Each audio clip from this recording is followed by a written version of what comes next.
Hi, welcome back to Prick and Preserve, and today we're going to talk about sterilising, cleaning and sterilising your equipment, which is really important.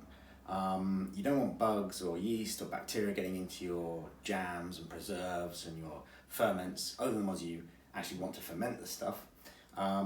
So the first thing we need to do is clean all our stuff really thoroughly, and that is washing jam jars, whatever. If you've used them before, just make sure you wash them in hot soapy water, get rid of any of the detritus, any stowaways that might be in there, get rid of those. So that's the first thing. And any bottles, clean them out with a bottle brush, give them a good cleaning so there's nothing left inside, so they're scrupulously clean. You can get bigger bottle brushes than that, but firstly, the way that I generally sterilise stuff, if I use a sort of commercial steriliser and cleaner, you can get it from any homebrew shop, online. If you've got a local homebrew shop, obviously go and support them, that'd be good.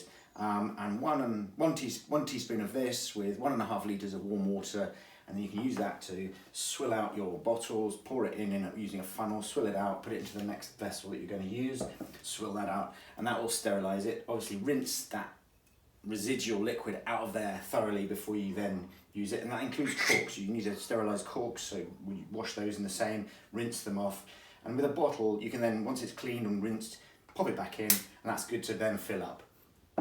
Another way you can do things, especially good for jam jars and smaller items, not necessarily big kilner jars, but is to put them in a dishwasher on the highest heat you've got, and it might have a steam setting as well in your dishwasher, and give them an absolutely blast in the dishwasher, full whack. So you clean stuff into the dishwasher and give it a hot wash there, and that again will sterilise your jars ready to go. The other way that I kind of use when I'm doing jars, tend to use, is I get a baking tray, put them in the baking tray, and I sort of line up the lids by them so I know which is which, and then I put that into an oven at about 80 degrees centigrade, and put it into the oven, then turn the oven on. Don't turn the oven on, then put it in. And so they'll come up to temperature, 80 degrees centigrade, we'll sterilise those. And what I tend to do is just, with oven gloves, because they're going to be hot, remember, when you're ready, if you've got some jam or some chutney or pickle or whatever you're going to do, bring that out of the oven just as you need to fill them up, so they're still hot, and then you fill them up, pop the lids on, again be careful because these are going to be hot, pop the lids on, good to go. And you'll hear, as they cool, the lids will make a little click as it sort of draws down. The residual air in there will shrink a little, and it'll draw down and create a vacuum, and that's kind of what you want. That seals it. So there is another way. It's not advisable unless you've got stuff you know is temperature proof.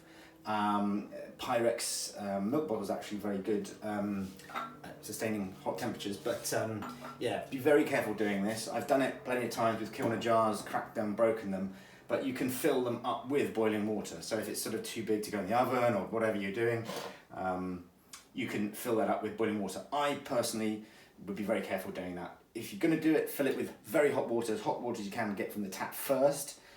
Let that stand for a couple of minutes to get the glass up to temperature, because you don't want the glass expanding quickly. That's what causes the crack.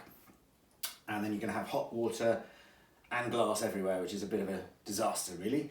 And then, yeah, pour that out, pour boiling water into you. You might want to put a metal spoon in there, and that will, again, just attract more of the heat and create sort of, dissipates the heat a bit better so it doesn't all go into the glass. But I'll be very careful about doing that. If you know your stuff is not fireproof, but your stuff is heat proof, then that's possibly okay, but be very careful. I would try and use another method if at all possible, but if you have to, that's kind of what I would do, is put hot water in first, be very careful, and do it in a sink. Don't do it up here so it all spills over. Do it in the sink, just in case.